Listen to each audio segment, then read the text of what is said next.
The great hall of Velcara gleamed under the morning sun. Thousands of Drakic people filled every corner of the massive space. Their scales shimmered in colors of gold, silver, and deep purple. Today was special. Today was the grand hatching ceremony. The Drakith were proud creatures. They stood tall on two legs, with powerful wings folded against their backs. Their eyes glowed with ancient wisdom. For centuries, they had ruled this world with strength and honor, and nothing mattered more to them than the birth of new dragons. In the center of the hall, 5 large eggs rested on beds of soft silk. These were no ordinary eggs. They belonged to Empress Valera herself, the ruler of all Velcara. The crowd whispered with excitement. Royal hatchlings were rare and precious. Families had traveled from across the planet, hoping to adopt one of these special babies. Jaiwin stood at the back of the hall. He felt out of place among all these magnificent dragons. He was just a human, a simple merchant from Earth. His brown hair was messy, and his plain clothes looked dull next to the decorated robes of the Drakic nobles. But he had been invited as part of a new friendship between humans and dragons. So here he stood, watching and learning. The hatching master, an ancient Drakith with silver scales, raised a staff. The crowd fell silent. Empress Valera stepped forward, her golden scales catching the light. Beside her stood Commander Theron, her mate, his purple scales dark and impressive.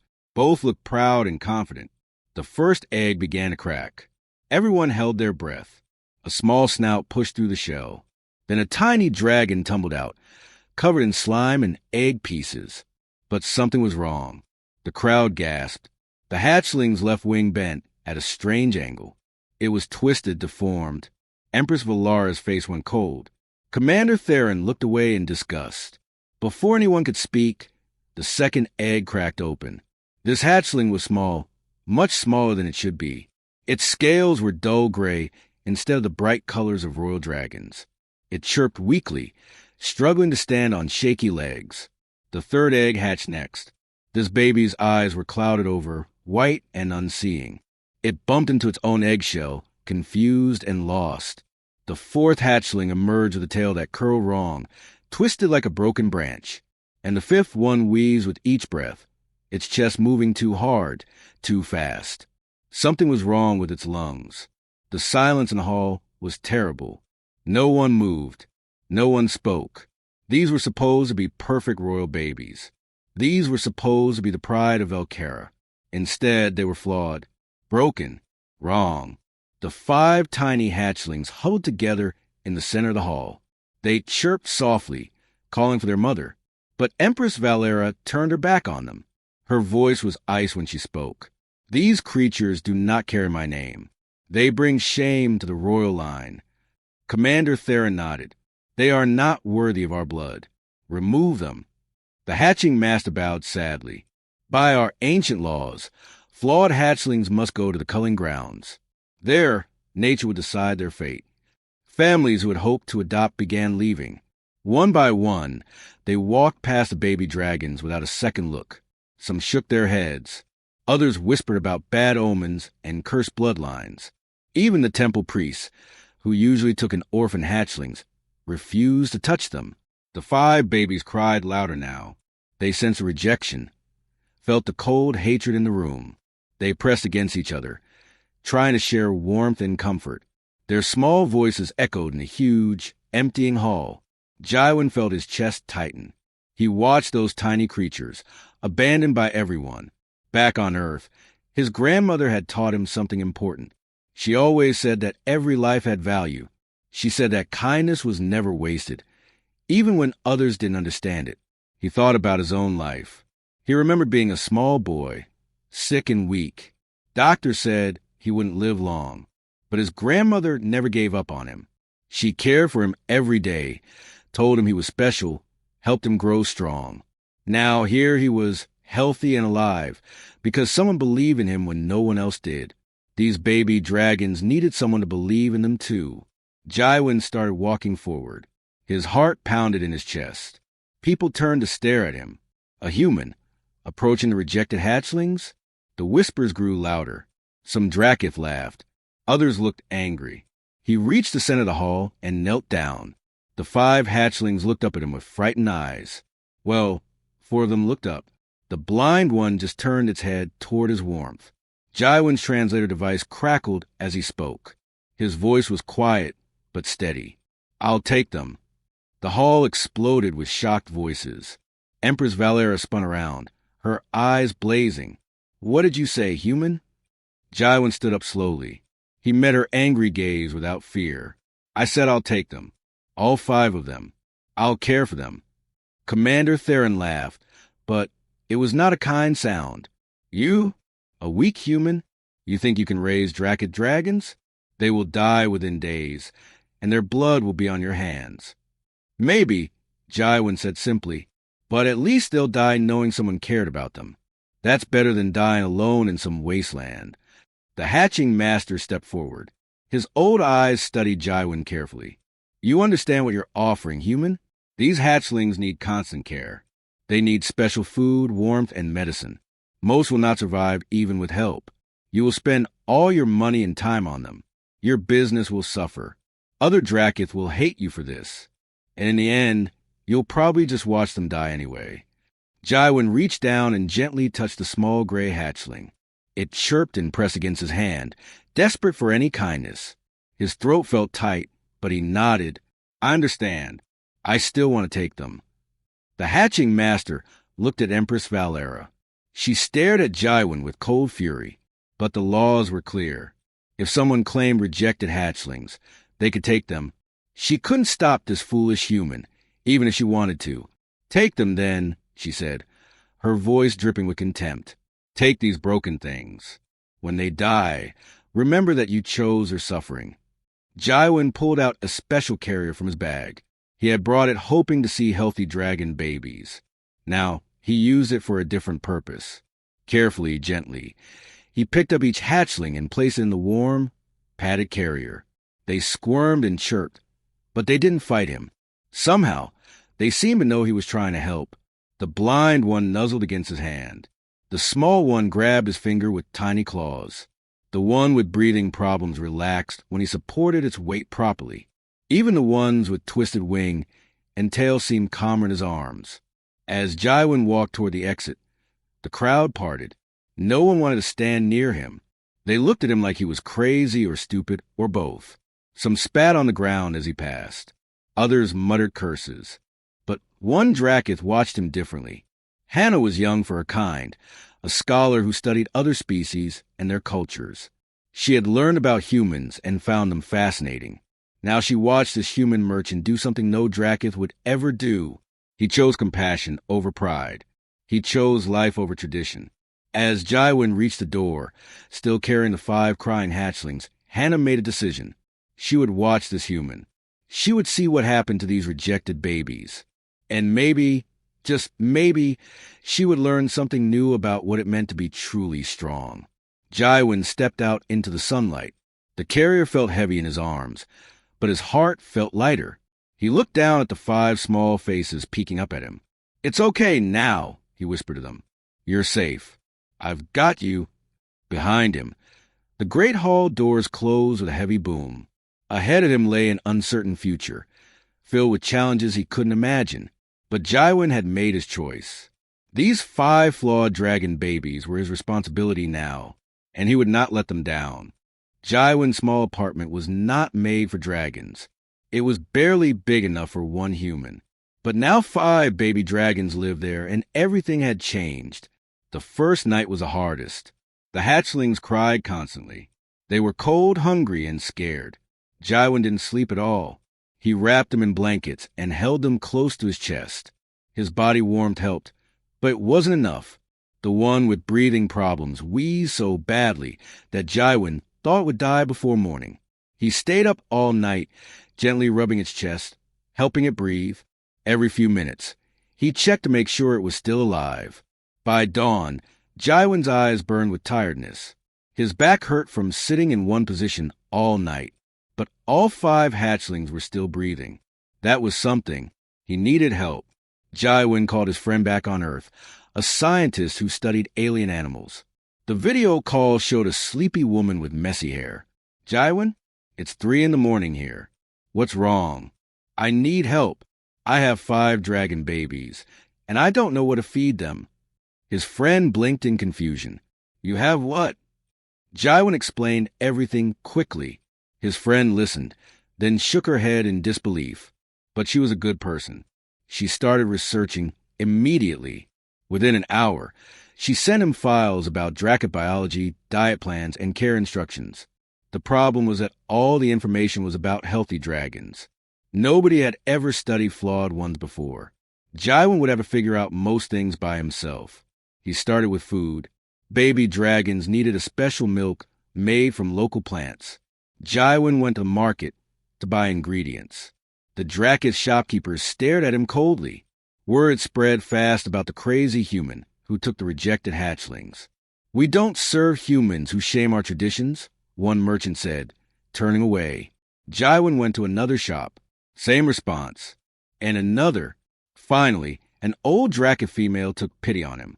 She sold him the plants he needed, but she charged him 3 times the normal price. Jaiwan paid without arguing. He needed those plants. Back home, he mixed the milk according to the instructions.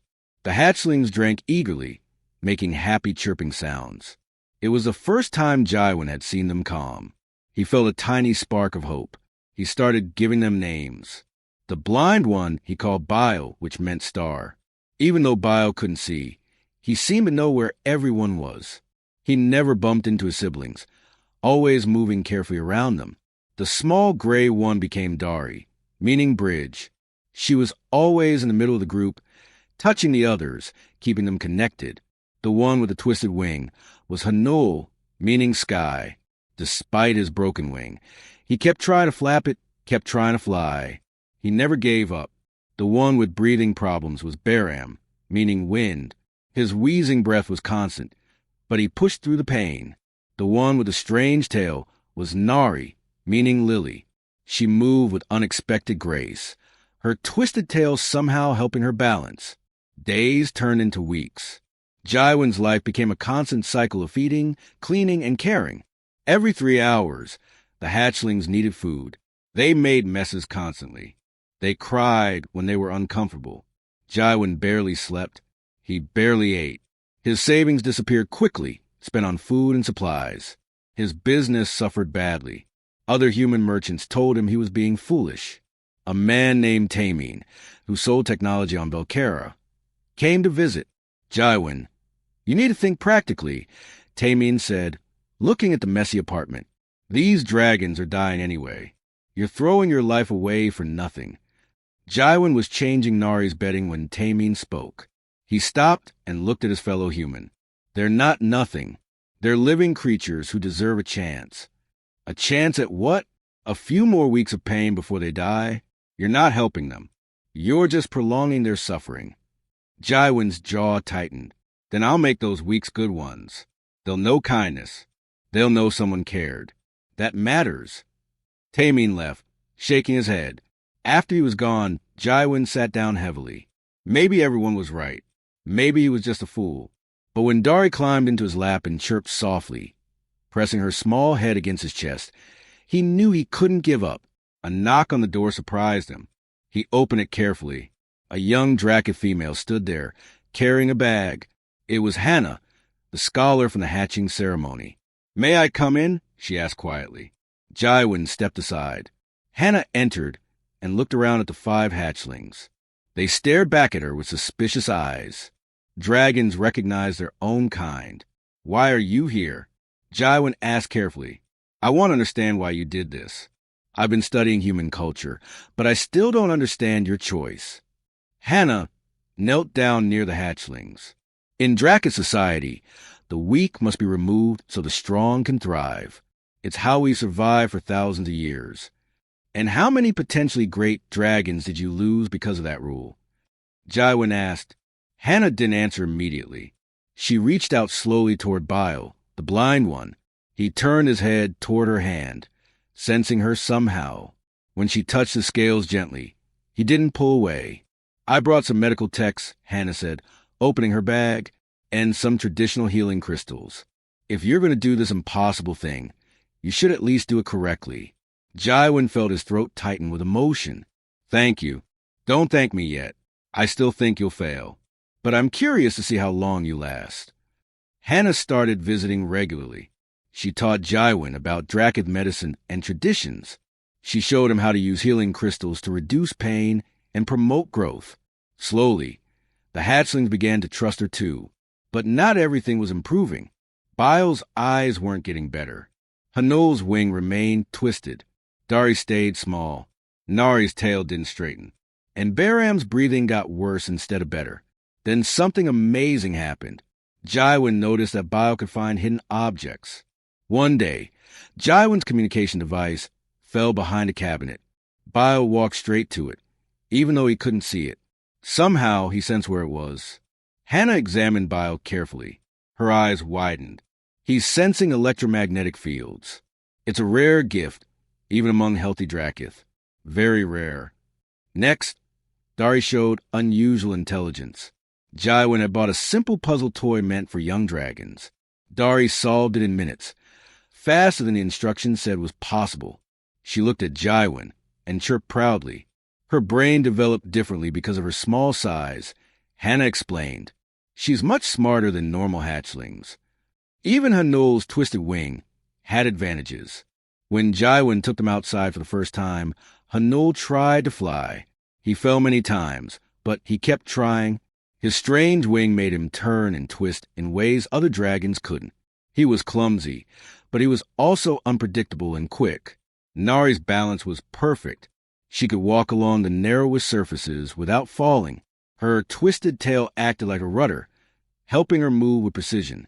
Only Baram seemed to be getting worse. His breathing became so bad that he stopped eating. He just lay there, gasping for air. Jywin stayed up all night again, watching Baram struggle. The little dragon's chest moved too fast, too hard. His scales had lost their shine. "We're losing him," Hannah said softly. She had come over as soon as Jywin called her. "There must be something we can do," Jywin said desperately. Hannah pulled out an old medical text. "There's one option, a surgery, but it's dangerous, especially for someone so young and weak. The chances of success are very small. What are the chances if we do nothing? He'll die within 2 days." Jywin looked at Baram's tiny body, struggling for each breath. The other 4 hatchlings were huddled around their brother, chirping sadly. They knew something was wrong. "Then we do the surgery. Will you help me?" Hannah hesitated. If she helped and Baram died, her reputation would be destroyed. Other Drakith would say she killed a hatchling. But she looked at Jywin's determined face and the 4 worried hatchlings, and she nodded. "I'll help, but if this goes wrong." "It won't," Jywin said, even though he didn't know if that was true. They prepared Jywin's small apartment for surgery. Hannah brought medical tools and healing crystals. Jywin's human friend sent instructions for a procedure that combined human surgical techniques with Drakith healing methods. Nobody had ever tried this before. The surgery took 4 hours. Jywin's hands shook as he worked. Hannah guided him, her voice calm and steady. The other 4 hatchlings watched from a safe distance, completely silent. It was as if they knew their brother's life hung in the balance. Finally, it was done. They had repaired Baram's lungs using tiny implants and healing crystal energy. Now they could only wait. Baram didn't wake up for a full day. Jywin sat beside him constantly, checking his breathing every few minutes. The other hatchlings refused to leave Baram's side. They kept him warm with their bodies. Then, on the second morning, Baram's eyes opened. He took a breath. It was slow and steady, not wheezing at all. He took another breath, and another. His chest moved normally for the first time in his life. Baram stood up on shaky legs. He looked at Jywin and chirped. It was a strong, clear sound. Then he breathed out, and a tiny puff of smoke came from his mouth. Hannah gasped. "He's breathing fire already? That's impossible. Hatchlings don't develop that for months." But there it was. Baram's repaired lungs were not just working. They were working better than normal dragon lungs. Word of the successful surgery spread quickly through the Drakith community. Some were impressed. Others were angry, saying humans were interfering with nature. But nobody could deny what had happened. Jywin had saved Baram's life. And in doing so, he had proven that maybe, just maybe, these flawed hatchlings had more potential than anyone realized. 6 months had passed since that terrible hatching ceremony. The 5 dragons were no longer tiny babies. They had grown into young juveniles, each one showing abilities that amazed everyone who saw them. Jaiwin's small apartment had become too crowded. With Hannah's help, he found a larger building on the edge of the city. It was old and needed repairs, but it had space. Lots of space. They named it the Second Chance Sanctuary. Bile, the blind dragon, had become something special. His ability to sense electromagnetic fields grew stronger every day. He could find lost objects, detect hidden electronics, and even sense when storms were coming. Local Drakith who had lost things started coming to the sanctuary, asking for Bile's help. They paid well, and that money helped keep the sanctuary running. Dari remained small, but her intelligence was remarkable. She learned to use a modified tablet computer faster than anyone expected. She could solve complex puzzles and remember detailed information perfectly. Hannah started teaching her advanced subjects, and Dari absorbed everything like a sponge. Hanul never stopped trying to fly. His twisted wing made normal flight impossible, but Jaiwin refused to give up on him. He contacted Gion, a human engineer who specialized in prosthetics. She came to Velkara and studied Hanul carefully. "I can build something," Gion said, measuring Hanul's wing. "It won't make him fly like other dragons, but it might give him something better." She created a lightweight prosthetic that attached to Hanul's twisted wing. It took weeks of adjustments, but finally it worked. When Hanul flew for the first time, everyone watched in amazement. He wasn't just flying, he was dancing through the air. His twisted wing combined with the prosthetic gave him turning ability that normal dragons couldn't match. He could spin, dive, and change direction in an instant. Baram's enhanced lungs made him powerful. He could breathe fire hotter and longer than dragons twice his age. He practiced every day, learning control and precision. His flames could cut through metal or warm a room gently, depending on what was needed. Nari's grace was beautiful to watch. Her unusual tail gave her perfect balance. She could walk along thin wires, climb steep walls, and move through tight spaces with ease. She turned her movements into a kind of dance, and people came to watch her practice. The sanctuary grew. A former Drakith soldier named Minsa joined them. He had lost his wing in battle and been cast aside by his unit. He understood what it meant to be rejected for physical flaws. He became the sanctuary protector and helped train the young dragons. More animals arrived at the sanctuary. Injured birds, sick mammals, creatures that other Drakith considered worthless. Jaiwin and his team cared for them all. The sanctuary became known throughout the city as a place of second chances. But not everyone was happy about this. Commander Theron watched the sanctuary's success with growing anger. To him, it represented everything wrong with human influence on Velkara. The old traditions were being questioned. Young Drakith were starting to ask why flawed hatchlings should be rejected.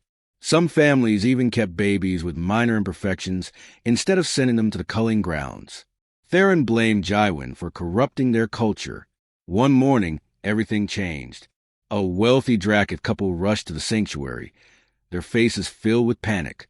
Their young daughter had disappeared 3 days ago. The royal guards had searched everywhere but found nothing. "Please," the mother begged. "We heard about Bile's abilities. Can you help find our child?" Jaiwin looked at Bile. The blind dragon tilted his head, considering.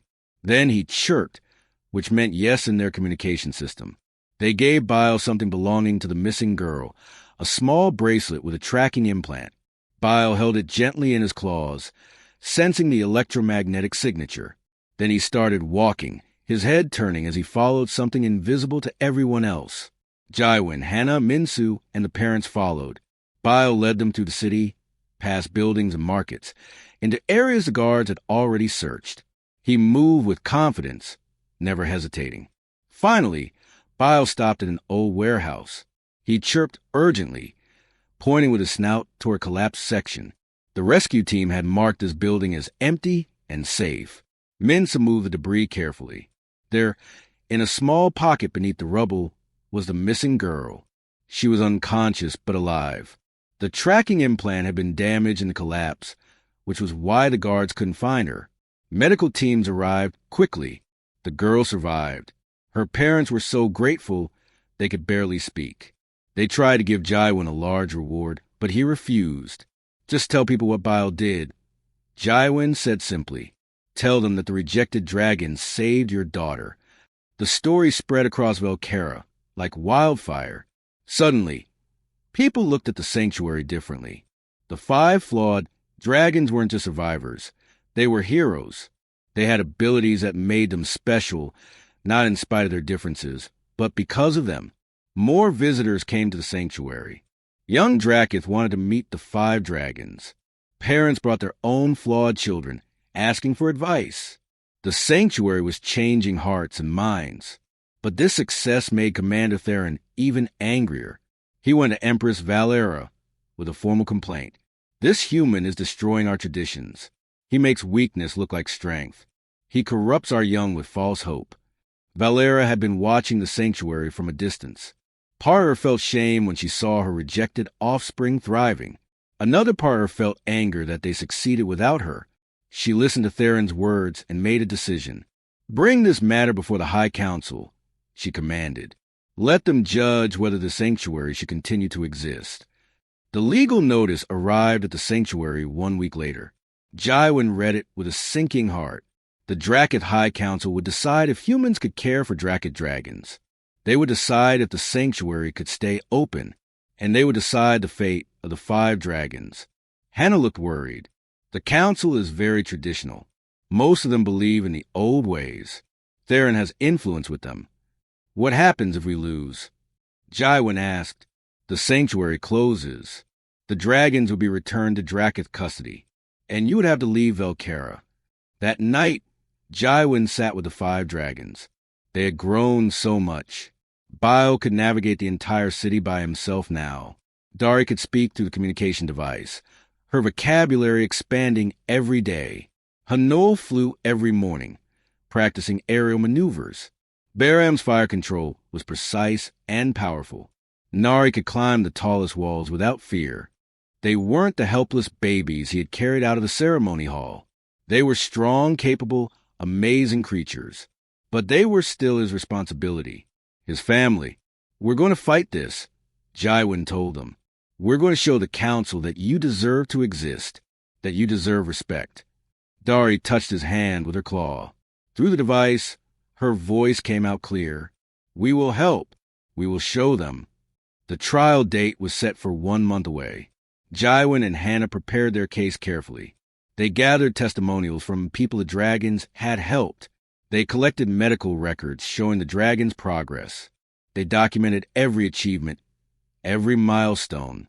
Tameen, the human merchant who had once called Jaiwin foolish, came to the sanctuary. He looked embarrassed. I was wrong about you, Tameen admitted. I thought you were wasting your life. But you built something incredible here. I want to help. I'll fund your legal defense. Other humans on Velkera came forward too. And surprisingly, some Drakith joined them. Young families who had kept their flawed children spoke up. Former patients of the sanctuary offered to testify. But Commander Theron wasn't finished. 3 days before the trial, he made his boldest move. He invoked an ancient law called the Right of Proving. This law stated that any dragon whose right to exist was challenged could prove themselves worthy by completing the Trial of Ascension. The Trial of Ascension was brutal. It was a 3-part test in the Forbidden Mountains, designed to push dragons to their absolute limits. Many healthy dragons failed it. Some died attempting it. Theron smiled coldly when he announced this at a public gathering. If these flawed creatures are truly worthy, let them prove it. Let them face the same trial that every warrior dragon must pass. If they succeed, I will accept their right to exist. If they fail, the human leaves Velkera, and the sanctuary closes forever. The crowd murmured. This was a trap. Everyone knew it. The trial was designed for strong, healthy dragons. The 5 had no chance. Jaiwin wanted to refuse. He wanted to protect the dragons from this danger. But when he returned to the sanctuary, The 5 dragons were waiting for him. Dari spoke for all of them. We want to do this. We want to prove ourselves, not just to them, but to us. We are strong. We can do this. Jaiwin looked at each of them. Bile, who couldn't see. Dari, who was so small. Hanul with his twisted wing. Baram, who had almost died. Nari with her strange tail. They were his children, in every way that mattered. Are you sure? He asked quietly.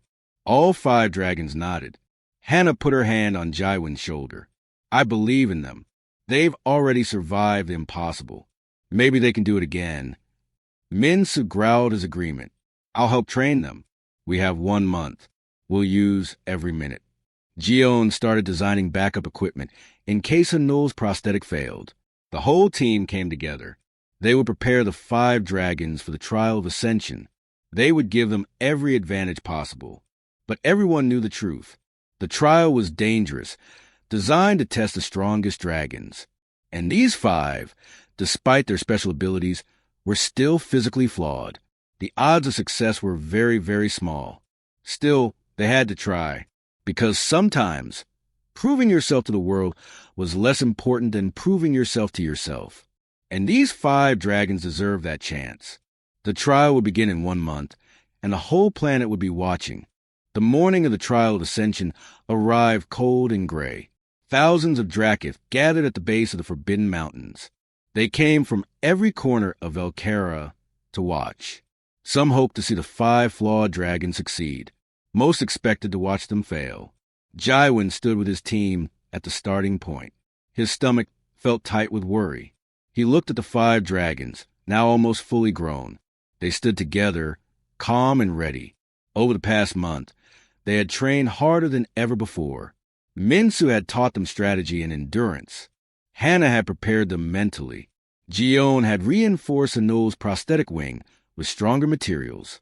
But no amount of training could change their basic flaws. Bile still couldn't see. Dari was still small. Hanul's wing was still twisted underneath the prosthetic. Baram's lungs, though improved, still required extra effort. Nari's tail was still bent wrong. They were going into this trial with every disadvantage possible. Commander Theron stood on a high platform, watching with cold satisfaction. Empress Valera sat beside him, her face unreadable. The hatching master, now serving as a trial judge, stepped forward and raised a staff. The trial of ascension has 3 challenges. His voice boomed across the crowd.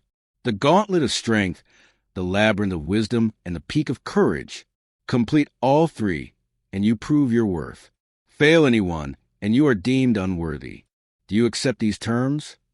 The 5 dragons looked at each other. Then Dari stepped forward, speaking through her communication device. We accept. The crowd murmured.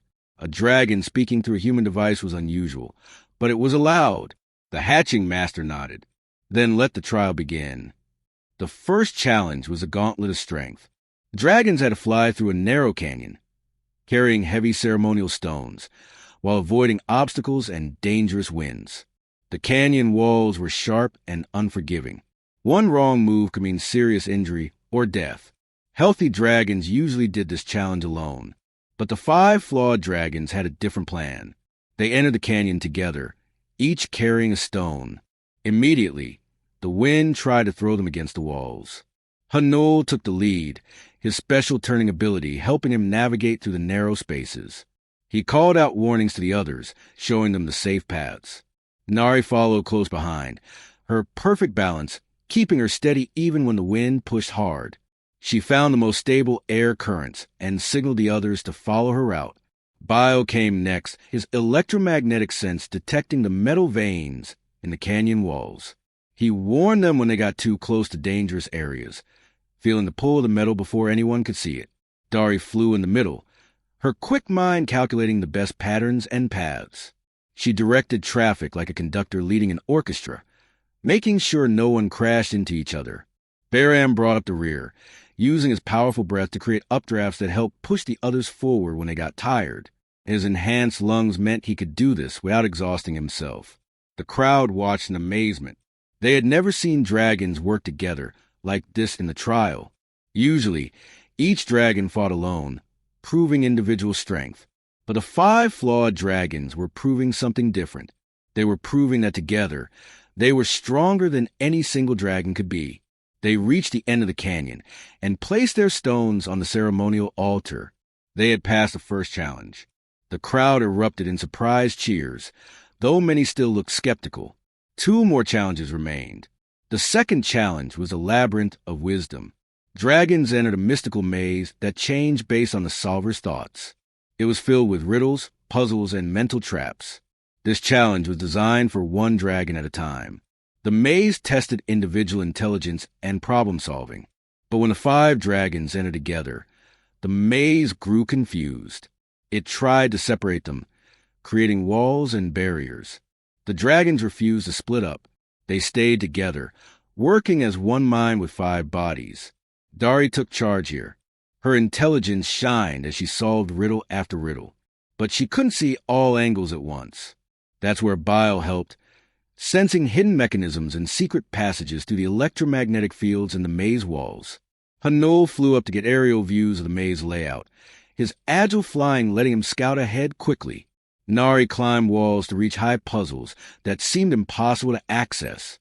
Baram uses precise fire control to light dark passages and activate ancient mechanisms that required heat. The maze had never encountered dragons who worked this way. It kept changing, trying to challenge them, but the 5 adapted faster than the maze could adjust. They found patterns, created shortcuts, and solved problems in ways the ancient builders never imagined. When they emerged from the other side, even Commander Theron looked surprised. The hatching master announced their success, and the crowd's cheers grew louder. Some Drakith were starting to believe. Maybe these flawed dragons really were special. But the hardest challenge still waited. The peak of courage required dragons to climb the highest mountain in the Forbidden Range during a storm. They had to reach the summit alone and retrieve a sacred crystal. This was the ultimate test of individual strength, willpower, and bravery. This challenge had killed dragons before. Strong, healthy dragons who thought they were ready.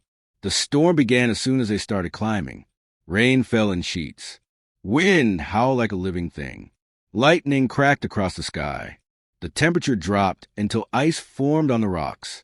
The 5 dragons started climbing separately, as the rules required. But almost immediately, things went wrong. Baram's breathing became labored in the thin mountain air. Even with his enhanced lungs, the altitude was too much. He slowed down, struggling for each breath. Hanul's prosthetic wings started to fail. Ice built up on the mechanisms. His turns became clumsy, and he nearly fell twice. Dari was blown sideways by a gust of wind. She was too small, too light. The storm was throwing her around like a leaf. Nari lost her grip on an icy rock face. Her tail couldn't help her when everything was covered in ice. Bile couldn't sense anything through the storm's electromagnetic interference. He was truly blind for the first time, unable to navigate. They were failing. All of them. Separately, they couldn't do this. Jaiwan watched from below, his heart breaking. He wanted to run up the mountain and carry them down himself, but the rules forbade any interference. Hannah gripped his arm tightly, her claws digging in. Even she looked frightened. Commander Theron leaned forward, a smile on his face. This was it. This was where the flawed dragons would finally prove they didn't belong. But then something changed. Bile, struggling in the storm, reached out with his mind, not with his electromagnetic sense, but with something deeper, the bond he shared with his siblings. The connection that Jaiwan's love had strengthened beyond normal Drakith limits. The other 4 felt it immediately, that warm, familiar presence in their minds. They were separate, yes, but they were also one. They had always been one. Without speaking, they began moving together in spirit even though they were apart in body. Bile shared what little he could sense with the others. Nari's movements guided Dari's understanding of the rock face. Hanul's attempted flight paths showed Baram where the wind was weaker. Dari's intelligence coordinated all of their efforts. They formed a mental chain, each dragon becoming another's eyes, another's strength, another's courage. They climbed as one being with 5 bodies, each supporting the others through their shared bond. The storm seemed to sense this unity. It grew fiercer, as if angry that they refused to be broken. Lightning struck near Baram, and he nearly fell, but he felt his sibling's strength flowing into him, and he held on. Ice tried to trap Nari, but she felt Hanul's determination and pushed through. Wind tried to blow Dari off the mountain, but she felt Bile's steady presence and found her balance. Hanul's wing failed completely, but he felt Nari's grace and used it to guide his fall into a controlled landing on a ledge. Bile's senses were overwhelmed, but he felt Dari's clarity and knew which way to go. Together, they climbed higher and higher. The peak seemed impossible to reach. But they didn't stop. They couldn't stop. They were proving something important, not just to Velkera, but to themselves. Finally, as lightning lit up the sky and thunder shook the mountain, 5 dragons reached the summit at the exact same moment. 5 claws touched 5 sacred crystals. 5 hearts beat as one. The storm suddenly stopped. The clouds parted. The ancient aurora lights in the mountain began to glow, a phenomenon that hadn't been seen in generations. The old Drakith legends said this happened only when the mountain itself approved of those who climbed it. The 5 dragons stood at the peak, holding their crystals silhouetted against the aurora lights. They looked like heroes from ancient stories. They looked like they belonged. The crowd below erupted in shocked celebration. Even those who had doubted were cheering now. What they had witnessed was impossible, yet it had happened. 5 flawed dragons had passed the trial of ascension in a way no one had ever done before. Commander Theron's face had gone pale. Empress Valera stood up slowly, staring at the 5 dragons on the mountain. Her rejected children, her shame, now standing victorious where even the strongest sometimes failed. Jaiwin fell to his knees, tears streaming down his face. Hannah was crying too. Minsu roared his approval. Gion was laughing and crying at the same time. The 5 dragons descended from the mountain carefully. Together, when they reached the bottom, the crowd parted respectfully. The hatching master approached, his old eyes shining with emotion. "You have passed the trial of ascension," he announced formally. "You are recognized as true Drakith, worthy of all honors and rights." The dragons stood together, tired but proud. They had done it. They had proven themselves. The days following the trial were strange and wonderful. Everywhere Jaiwin went with the 5 dragons, people stopped to stare with respect instead of disgust. Young Drakith asked for their autographs. Families invited them to ceremonies. The 5 dragons who had once been rejected were now heroes. The Drakith High Council held an emergency session. They had no choice but to officially recognize the 5 dragons as full citizens with all rights and honors. A formal ceremony was planned. Medals would be given. Speeches would be made. But something else was happening, too. All across Velkera, families who had hidden their flawed children were bringing them out into the light. Parents who had been ashamed were now proud. The old tradition of rejecting imperfect hatchlings was being questioned by everyone. 3 days after the trial, a messenger arrived at the sanctuary. Empress Valera requested a private meeting with Jaiwin and the 5 dragons. Jaiwin felt nervous as they traveled to the royal palace. He remembered the cold hatred in her eyes at the hatching ceremony. The throne room was magnificent, with crystal pillars and floating lights. Valera sat on her golden throne, but she looked different somehow. Smaller, less certain. When they entered, she stood and walked down to meet them on equal ground. "I have spent many nights thinking about what I did," Valera said quietly. Her voice was nothing like the proud, cold tone from before. "I rejected my own children because they were not perfect. I chose pride over love. I chose tradition over compassion." She looked at each of the 5 dragons carefully, really seeing them for the first time. Bile's confident posture, despite his blindness. Dari's bright intelligence in her eyes. Hanul's wings, both natural and prosthetic, folded with dignity. Baram's strong chest moving with his powerful breath. Nari's graceful stance, her unusual tail adding to her beauty instead of taking away from it. "You became magnificent despite me, not because of me," Valera continued. "This human gave you what I should have given you. Love, belief, a chance." Jaiwin started to speak, but Valera raised her hand. "Please, let me finish." I do not ask to be your mother now. I have no right to that title. But I would like permission to know you, to learn who you have become, if you will allow it. The 5 dragons looked at each other through their special bond. They communicated silently for a long moment. Finally, Bile stepped forward through the communication device. His words came out clear and firm. You are our blood, but he is our father. We will meet with you. We will let you know us, but we choose who our family is, and he will always be first. Valara's eyes filled with tears. She bowed her head, accepting their terms. It was the first time anyone had seen an empress bow to anyone. Thank you. That is more than I deserve. Over the following weeks, Valara did visit the sanctuary. She came quietly, without guards or ceremony. She brought gifts and asked questions about their lives. She listened to their stories. Slowly, carefully, a new relationship began to form. Not mother and children, but something else.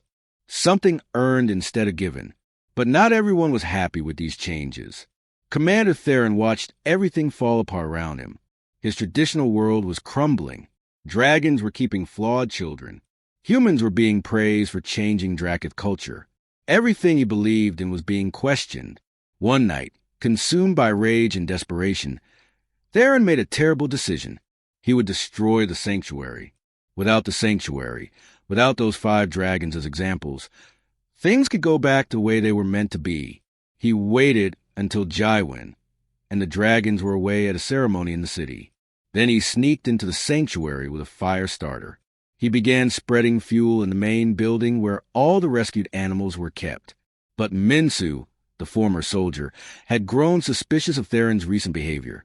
He had stayed behind to guard the sanctuary. When he smelled the fuel, he knew immediately what was happening. Theron, stop this. Minsu shouted, running toward him. Theron spun around, his eyes wild with desperation. You should understand, Minsu, you were a warrior. You know that strength matters, that the weak should not survive. I was a warrior, Minsu said, his voice steady. Then I was wounded and cast aside like trash. These people showed me that worth is not about physical perfection. You are wrong, Theron. You have always been wrong. Theron snarled and lunged at Minsu. They fought, 2 trained warriors crashing through the building. Theron was younger and had both wings. Minsu was missing a wing and older, but Minsu fought with purpose, protecting the sanctuary he loved. During their struggle, Theron knocked over a lamp. Fire burst across the fuel he had spread. Flames raced through the building faster than anyone expected. Minsu managed to push Theron toward the exit, but part of the ceiling collapsed. Burning wood fell, trapping Theron under heavy beams. Minsu was thrown backward, injured badly. The flames grew higher. Animals in their cages cried out in fear. Minsu tried to stand, but collapsed from his injuries. Theron struggled under the debris, unable to free himself. The smoke grew thick and poisonous. Jaiwin and the 5 dragons returned just in time to see the flames consuming the sanctuary. Without hesitation, they rushed toward the burning building. People tried to stop them, but they pushed through. Inside, they found Minsu first, barely conscious. Baram used his precise fire control to create a path through the flames. Nari's agility let her navigate the dangerous, burning structure. They got Minsu out safely, passing him to the medical team outside. Then Bile sensed another heartbeat deeper in the building. Theron, the dragon who had tried to destroy them. The dragon who wanted them dead. Dari's quick mind calculated their options. They could leave him. No one would blame them. He had tried to kill them and burn down their home. But they looked at Jaiwin, and he looked back at them. He didn't say anything. He didn't need to. They already knew what he would do. They went back in. Hanul flew through narrow gaps in the burning debris, scouting the safest path. Bile guided them through the smoke, using his special senses. Nari found Theron, and began lifting the beams off him with her surprising strength. Baram used his breath to push back the flames, protecting them all. Dari coordinated their movements with perfect timing. They pulled Theron free and carried him out of the burning building. They saved the life of the dragon who hated them most. As the sanctuary burned behind them, Medical teams worked on both Minsu and Theron. Both would survive, though both bore serious injuries. Theron stared at the 5 dragons who would save him, confusion and shame in his eyes. "Why?" he whispered. "Why did you save me?" Dari stepped forward, her communication device translating her thoughts. "Because our father taught us that compassion is not weakness. Mercy is not foolishness. You try to destroy us, but we will not become like you. We choose kindness, even when it is hard." Theron turned his face away, unable to speak. He would spend the rest of his life carrying the weight of what those words meant. He had been saved by the creatures he considered worthless.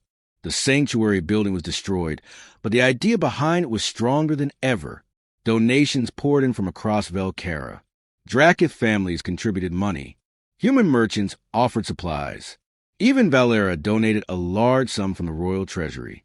Within months, a new sanctuary rose from the ashes. It was bigger, better, and more beautiful than before. It became the Velcara Interspecies Healing Center, a model for care facilities across the entire galaxy. Hannah became its director, finally finding her true purpose. Gion led a new technology division, creating adaptive devices for all species. Even Tamine became a major supporter, funding research and expansion. The 5 dragons took on new roles as ambassadors. Bile developed navigation systems used throughout the sector, his electromagnetic sense helping ships travel safely. Dari became a teacher at the academy, educating young dragons and humans together. Hanul pioneered new flying techniques and joined rescue services, saving lives with his unique abilities. Baram joined planetary defense, using his powerful breath to protect people during emergencies. Nari became a celebrated performer, her graceful movements inspiring artists everywhere. 5 years passed. The annual hatching ceremony arrived again. This time, Jaiwin sat in a place of honor, invited by the High Council. The ceremony had changed. Now, when eggs hatched, every hatchling was celebrated. If any showed flaws or differences, families lined up to offer help and support instead of rejection. The culling grounds had been transformed into a memorial garden, a reminder of the old ways that should never return. Jaiwin sat in the gardens of the healing center, now older and showing gray in his hair. The 5 dragons, now fully mature and magnificent, rested around him. They had grown so much, but they still came home every day. This would always be home. Do you ever wonder what your lives would have been like if things were different? Jaiwin asked them quietly. Bile answered, his voice deep and wise through the communication device. "We were born to a world that called us broken. You taught us we were whole. We were rejected by those who should have loved us. You showed us what real family means. We would not change anything, because every struggle made us who we are." The others hummed their agreement, a sound like musical thunder. Hannah approached with a serious expression. "Jaiwin, I just received a message. There are 3 hatchlings from a distant colony. They were rejected because of physical differences. The colony still follows the old ways. The babies need help." Jaiwin felt tired. He was getting older. Raising dragons was exhausting work. But he looked at the 5 magnificent creatures around him, living proof that every life had value. He thought about those 3 scared, rejected babies who needed someone to believe in them. He smiled, stood up with creaking joints, and spoke the words that had changed everything 5 years ago. "I'll take them." The 5 dragons rumbled with affectionate laughter. Together, the family prepared to welcome 3 more lost souls. Because the sanctuary was not just a place, it was an idea. The idea that every life mattered. That kindness was never wasted. That flaws could become strengths when given love and support. And that sometimes the most broken things could become the most beautiful if someone was brave enough to say those simple words. "I'll take them."